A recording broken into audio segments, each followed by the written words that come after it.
Even on a bitterly cold day like today, it would take a lot more freezing temperatures over a lot more places to stop the energy flow in our tri-state area. But after the crisis in Texas, our grid operators assure us they're working hard to make sure that doesn't happen here. Just 2 weeks ago, Texas was frozen.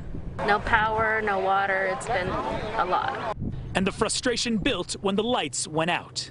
Our task now is to take the lessons learned from the past week, as well as the anger that we all feel, and channel them into immediate action. But it's not just the South learning lessons from this extreme weather event that put a spotlight on our country's power grids. What we saw in Texas, can that happen in our region? I can tell you what we do to make sure that it doesn't happen.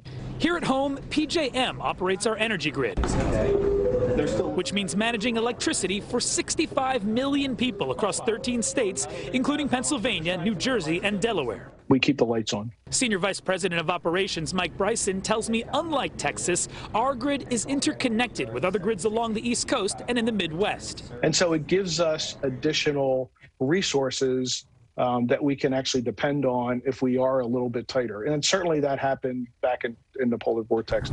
During the 2014 polar vortex, the problem was everyone across the grid was experiencing brutally cold temperatures. Pretty high outage rates on those generators, 22%. Since then, PJM has created robust winter checklists, and the company tests regularly, planning for the worst-case weather scenarios. As we'll say, okay, let's see what the weather is going to be like tomorrow, make it worse, and then let's take a couple units offline, generators offline, and see if we still have issues. And while you and I pay our electric bills to utilities who get their electricity from PJM, the grid operator is still looking at cost so we don't get hit on the back end.